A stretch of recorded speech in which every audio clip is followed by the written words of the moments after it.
So it was genuinely humbling to walk on that stage yesterday and walk into a tent that was 3/4 full before we'd even picked up an instrument. So ArcTanGent, as a festival and the vibe, how are you guys feeling about it, and how pumped are you to be here amongst friends? Could not be more pumped. Yeah, genuinely could not be more pumped. This place is incredible. The vibe, the feel of the place is lovely. Every time we walk around, we see someone that we've played a show with, or that we've met through various different like press things, or show things, or just music things, or just we've been to a gig and we bumped into someone that we've seen like 10 years ago or something. It's mental. It is like a little family. It's brilliant. You literally said it when you asked the question about, the friends sort of thing. It really does feel like it's all of our friends here, and it's been fantastic. So yeah, couldn't have asked for a better reception, to be honest. It's the first time we played it, so it feels, magic. Yeah, it feels really, really good. So yeah, nice. So going back to your incredible hard-hitting set. Well done, by the way, for tearing it up. Keep going. Don't stop. How did you find, as the band, the reception from the fans? I remember we spoke yesterday that you were quite surprised to see that many people for the first song. Yeah, so as we were driving in, we were trying to work out what we were going to play, because we're professionals and we plan this in advance, right? We genuinely had a clear view as to what we were going to do, and we had an intro track. The aim being that we would kind of draw people into the tent with an intro and then play a song that would get them in, right? And we wanted to play the last song that we did play in the end, and we were worried that people would miss most of the first song because they'd hear noise and then they come into the tent. So it was genuinely humbling to walk on that stage yesterday and walk into a tent that was 3/4 full before we'd even picked up an instrument. Genuinely, I was a bit taken aback, which is lovely. Yeah. Genuinely lovely. Really. It was an exciting thing, like from a crowd perspective massively. As well. On the other side of the barrier, I was like, yes, people recognise, you as a band. No, you could feel it. I was out there for the first song and a half, and you could feel it out there. Just the atmosphere, like, everybody's like amped and ready to hear it. And then when they kicked in, oh man, it was like a fucking wave hit like you. A gut punch. Yeah, totally. Describe it. It's like a gut punch. How did you guys find it? yeah, it was fantastic. I mean, dream come true, and from the moment we arrived, the whole team here. Just so like smiling and friendly and super supportive, and it just I don't think it could have gone better really. Absolutely magic. Yeah. I don't think it's sunk in yet. I think we'll get home from this and then it'll be like, wow, that was a real special one for sure. And thank you ArcTanGent and to everybody that came to check us out. It's definitely a dream, and it's not, it's definitely a bucket list tick, so thank you. Absolutely. Going back to what we were talking about, being amongst friends, how cool is that, coming here and seeing like people, other bands that you've collabed with, and all being at the same festival, playing at the same time? Yeah. Andy can't walk 10 feet without somebody coming up and saying like, hey! It's like, hey, we were going to eat, but never mind. We'll just starve for the rest of the night. Andy's got friends. The amount of times that people come and go, oh, you're Charlie from The Grey. No, I'm not, but I mean, it's close. It's close. Yeah. Or you play guitar in The Grey and he plays the drums. No, that's the other bald one you're talking about. But no, it's been amazing. Having so many close friends here, and real friends as well, not just acquaintances. I know, we have got so many. Yeah, family. It's been so cool. So yeah, can't really have had. That's what this festival is about. That's what I was just going to say. It adds to the whole really friendly love of a festival. It's a huge family. It's not like other festivals where you're like, bands are way over here, you're gonna trek, forever. But yeah, no, it's great to see a bunch of people that I haven't seen in a long time. And people were very excited to see you as well. Nah, it's really cool. Nice. So, hanging around the rest of the festival for the short time that it's got left, who are you guys looking forward to seeing the most? Oh, I think that's a question. To my right, I see Charlie. Yep. So personally, definitely looking forward to seeing the Vower guys. Love those boys, absolute legends. And then Frontiera is going to be something special. So we're going to have a bit of the Grady magic on that, and then Carnival. Yeah, done. Unfortunately, I've got to leave after this, so I'm not looking forward to anybody else. But the bands that I am disappointed that I'm going to miss is similar to yourself. I was really hoping to see Carnival and Tesseract as well, but unfortunately. Did you catch them on the tour earlier in the year? No, I haven't. No, unfortunately not. So Cage Fight the other week. Yeah, we jammed with Cage Fight. Yeah, so that was fantastic and that was cool. So, but yeah. Then what here? Cage Fight. Yeah, they were fucking great. So yeah, and their singer has got some pipes on her, incredible vocals. So yeah. So, the drummer is an absolute monster. I was going to say, and they're all legends in that. They're all legends. So. How about yourself? Anyone you're looking forward to seeing the most? Vower, for sure. Yeah.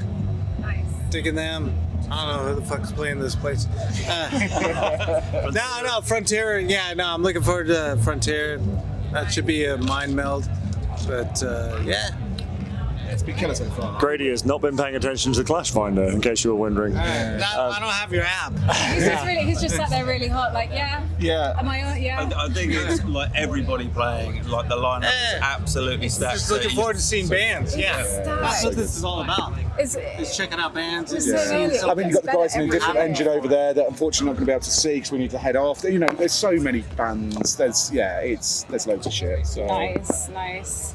So again, I'm banging on about the fact that you know so many people here, but in terms of how it influences your music, how do you find that? How do you navigate a lot of musical styles in your network of friends? And does it inspire you when it comes to making your own stuff? I'd say 100%, yeah. And not even just musically, but how like extremely cool people and how much of a positive impact they have on your life. And you know, everybody has their own stuff going on at home or behind closed doors. I mean, we're literally just talking about all get back to work on Monday or whatever it is. And it's just good to see people. It's like, how are you doing? Like, what's happening? Like, how are the kids? Or just anything and everything. It's just more fuel for the fire. Yeah, and I think we try not to. I mean, me and Charlie have had this conversation many times. Try not to sound like anybody else. We do play with a lot of bands, and it is easy to get sucked into that whole. That's what I mean. Yeah. Yeah, like okay, let's go and do this because that's what the in band does, and really what we try and do is be ourselves in the sense that we're not writing for anybody else. We don't want to sound like anybody else, and it's do something different. There is a huge difference between being inspired by and influenced, and what they're doing is selling. Well, that's it. I mean, you can look at the bands like Will Haven were a massive influence on the stuff that we were doing, but you can listen to one of our songs and it sounds nothing like them. But so it's in the heart, though, isn't it? Yeah, And then it will come out in your own inspiration. I mean, fundamentally, we start off by making music for us. Yeah. So, music that makes us happy, and then Don't worry. and then we try out things that will work in front of a crowd, play it in front of people, and then we refine it. But it starts off, if it doesn't make us happy in the room, then it doesn't stay. That's what that really comes across on stage as well, just how happy and how you were loving it. You're literally the only crowd. person that's ever said that. I normally get told I look insanely angry on stage. Oh, I'm the same not. though. I'm having a lovely time. I have the Genuinely. worst resting bitch face, especially at work because I work such a serious job, and it's like, oh, it's scary. But no, I don't find you scary at all. It's okay. That's good. Most people do. The more feedback is, you just look like you're having a really bad time. No, honestly, maybe not physical looks, but you could feel it that you were having a good time. You can definitely tell when you can't feel that from a band. They're just there. They're tired. They can't. But no, you guys we felt you. I think. Yeah, thank you. I think one of the things that we've always been pretty clear on is that there's a difference between the record and the live experience. Absolutely, yeah. Live is visceral, and it's always been the case. So ever since I started playing with these guys, because I'm second bass player, not the original, not the OG, but first show we started playing, I looked over and I saw Charlie giving it beans and going for it. And I was like, right, well, I need to do that. And then I think Charlie looked at me and was like, oh, well, he's going hard. Right, I need to go a bit harder. And it's just been this kind of G'ing up on each other ever since. But that's just, I don't know any other way to play. And I know Charlie doesn't either. And I know Steve doesn't either. Yeah, definitely. And it comes from the heart. It's not, it sounds cliche, but it's genuine. It's, we're not going on stage and performing and doing an act or anything like that. When Andy does his little thing at the before church, it's genuine. It's not that he doesn't say the same thing every time, and it does come from the heart, and it isn't the case. That was lovely, by the way. Yeah. That was absolutely lovely. Oh, thank you. I keep. So there's been a bit of a crisis of confidence with that of late, just because it feels a little bit like that could really easily become performative, and it's not. No, but I don't want it to feel that way to people. Line, isn't there? Yeah. Especially if you've seen it multiple times, and it's like, well, you've done that before. Why? And it's not you don't say the same thing every time. No. It does have meaning. The theme is the same because the theme is about the song. Same message. But there was a chap who came to see us recently, Adam Heath, and he'd said, like, I've seen you like 10 times, and every time that makes me, start to well up. So, and I was like, because I'm thinking about stopping doing that, because it feels like I've been doing it for a while, and he's like, no, don't do it, don't stop. Every time. I will email you a very angry email. Definitely.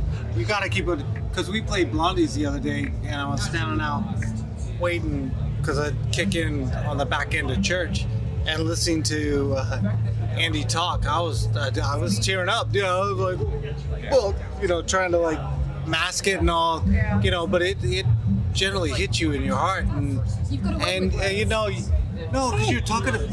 I'm a talking to bitch. I am a talking to bitch. No. You're talking to people, and you're connecting with people in a different way from the music, and then the song kicks in, and then you're like, fuck. Then it just melts you. You get balls, This is all about the song. None of this would have happened if it wasn't for the way Charlie structured the chord progression. Certainly the second half of that song has always just got me right in the field. It's just every time. the way it builds, and it's like, especially in the kick-in. That is massive right credit. Face, yeah. Massive credit.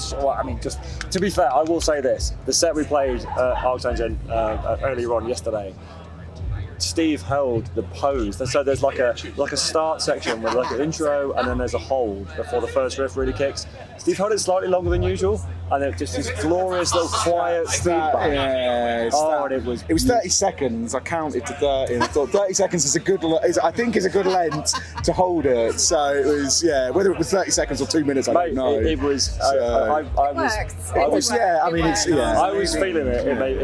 You were feeling it. The crowd was feeling it. But again, that was the best genuine. Bit. It wasn't that I was, I'm trying to. So we're up on stage, right? You can hear a pin drop in the audience from the stage. The thing that the audience don't, I think, realise sometimes is when there's someone guy at the back talking, we can hear you. Oh everything. And it was silent. Everyone, that's what I mean. You drew that crowd in very, very early on. Like you say, like the first song is usually the get the crowd in, but it was there from the word go, and everyone was actively listening. I love that word. Actively listening, rather than just being there and chatting with their friends and it just being in the background, but it was an active listen, and they were just into you so much. And watching that, because I'm a people watcher as well as a band watcher, and just watching the crowd, they didn't take their eyes off of you guys. They didn't take their eyes off of you. Fantastic. And I think the fact that my husband's fallen in love with you as well, I think speaks volumes. So, what's next? What's next for you guys? So we have plenty more live dates for the rest of the year, as of tomorrow. So Airport Run, back home, and then we'll reconvene, get the next chapter of the Grady Gray collaboration. The new chapter of this era of the band. We've got tours with Code Speaker, Pathlon, Worn Out. Some more stuff with a different engine, boys over there.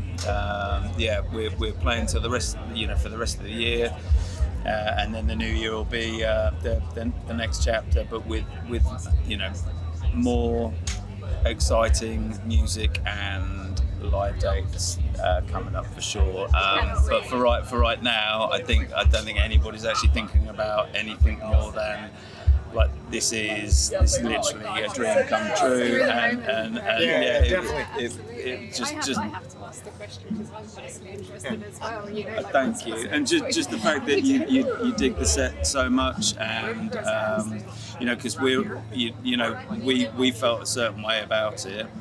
And just to have a conversation with yourself, and that there was that connection there, and that's what it is, isn't it? It's a connection for everybody, all of those people together. And yeah, it was. I mean, just for me personally, it was a dream on so many levels. You know, just getting to do our thing, and. It just felt like we're just channeling the energy. It was like channeling. That's a good way of putting it. It was definitely channeling each other's energy, you know, between the crowd and the stage. Absolutely, it's a really, really good. But yeah, before I just would like to say a massive thank you to everybody at ArcTanGent. To James for inviting us to come down, because it's been a weekend that we'll never forget. And London Inn Collective for organising the Blondie show, Choff at Bournemouth, Bloodstock. It's been incredible, and a massive shout out to James Brigand, Jimbo, who has been an absolute road warrior and looking after us for this TM and driving. It's just been the whole thing. It's just been perfect. So just a massive. Couldn't have asked for anything else. And it's fuel for the next chapter. We've had a genuinely lovely time. We could tell. You know, I get that feeling. So, rather than musically, what's next? How are you going to spend your downtime after this? But we got downtime. Yeah, what's that? I think we're gigging next week. So next weekend we've got Bristol and then somewhere else. What do you wish you would be? Obviously, don't get me wrong, you wish you were playing, obviously, but if you weren't, what would you be doing? Give me something interesting. I'm a pretty simple person. I'm looking forward to going home and hanging out with my wife and my cat, which is going to be nice. She's very old. My cat's not my wife. She will kick my ass for that. It'd just be nice to be home for a little bit and relax and get a decent night's sleep in a bed. That'd be good. I'm pretty simple. I enjoy my time with these boys. I enjoy my time playing music. I enjoy my time working. I enjoy my time with my family. It's a lucky balance. I'm a very lucky man. I get to do lots of things I'm happy with, and that make me fulfilled and happy. Nice. What about you guys? I'm going to Italy in about 2 months, I think. I forget when it is. So, yeah. But I'm going to Italy with my partner to just eat food. She's going to be doing mountain biking and going for runs. And you're going to So exercise, pasta. Bring the pasta. Yeah, that's it. I've got no interest in doing anything other than sitting outside in a cafe and drinking and eating food. So that's all I need. So I am looking forward to seeing my family. So miss my girls, and so my brother, who's our videographer, photographer, he actually left us earlier this morning, which was like I know, it's like the first 3 hours ago. Yeah, it was the first goodbye. But yeah, get home, see the family, make sure everything's cool, and then kind of harness this energy right now into the next digest chapter. It all. It's been a busy. So I'll be back in the lab cooking up some Jimmy Jams. Nice. Yeah. The thing that makes me laugh is I've seen good friends in Basel, really good friends in Basel, really good guys, and they've been I can see them kind of digesting over social media their performance at the Sophie stage last week in Bloodstock. And it's like, we've not had time to do that. We've been so busy post Bloodstock and post Blondies. Yeah, it is. So all the stuff that they've been doing over the last week, I think is what we're going to start doing over the next week or so, as we start just breaking some of this stuff down and digging into it and feeling the gratitude that comes from people wanting to hear what we do. It's like, Stephen, to have this conversation with yourself right now. The fact that you give a shit and want to talk to us is a massive deal to us. Doing the interviews is one thing, but I'd just love to sit and chat with you guys anyway, because you're all Well, I am. These guys. I was going to say we're horrendous human beings. I mean, Steve, genuine gem. It's great. How about you? How about your downtime? Probably sink into deep depression from not being with these guys. Nah, just back to work and doing the daily grind and bugging these fucks for what are we gonna do next? Yeah. So It's very inspiring, though. It's inspiring. Yeah, no. Yeah, the thing is, I think we have started something here, and it can't be put aside. And so it's gonna, it's gonna be in the forefront of all of our minds, I hope. Oh, yeah, definitely. Yeah. So we're all gonna be like working towards a goal for the future. Yeah. So I can't wait to see you again. That's the hope. James would be like, James, if you're paying attention, let's make this we would love to come happen, back. because there's going to be some exciting things going on that can't be mentioned because they might not exist just yet. Awesome. Thank you so much, guys, for your time. Thank for you. having the chat. I tried to make Really this appreciate it. interview as possible. Yeah, that was great. Oh, that was no, great. thank you. Hopefully we didn't waffle on too much. That's all right. Quick fire then. Favourite video game I'm going to ask.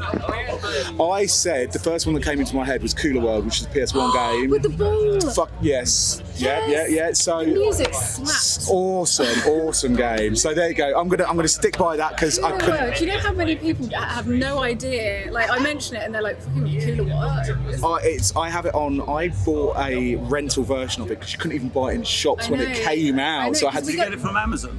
I didn't. I get everything else from Amazon. Because the demo came out with the PlayStation. That's magazine, right. And then but no one could find it. And then so I had. That's I've got going back, isn't it? That's so yeah. So there you go. Cooler World. Cooler World. Yeah. Nice. Charlie?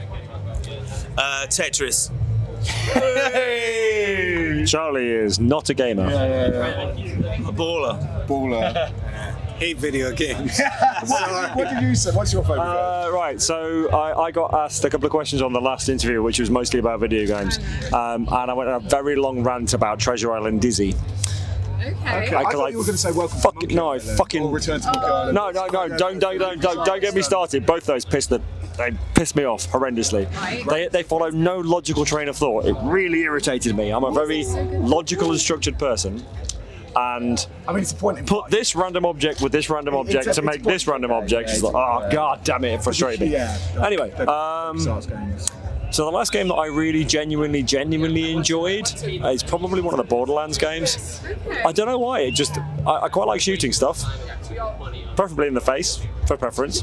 But the looting stuff. So it's probably the first Borderlands game because it's when the looting thing was kind of new. You generated. Yeah, and it was just kind of fun, just finding stuff and then blowing stuff up. But I'm not a serious gamer by any stretch of the imagination. It's mostly what I do to burn off stress from my immensely stressful day job. So just something I can switch on for 10 minutes and have a good time. And Just get lost in an RPG, pretend to be someone else for a minute, you know. It's mostly about violence. For me, it's mostly about violence. Don't get me wrong, I'm violent. I'm violent. I play a lot of Final Fantasy, the MMO Final Fantasy, Final Fantasy MMO 14. stuff. Okay. But not a lot of people are playing it at the moment. But I could talk to you for hours about how Square's handling that situation. But I also really love Baldur's Gate, and I did my first playthrough, and then it was time for my evil playthrough. And all the I stress can't is- do that. I'm always the good You guy. think I'm that? always the No, you think perfect that. person. Trust me, it feels so good and it's so much fun. I give people a chance in the game, but if they say one thing that's disrespectful, I'm like, I am destroying your entire bloodline. I'm going to flatten this village, and you are going to. I am now slightly concerned for the outcome of this interview. No, you're fine.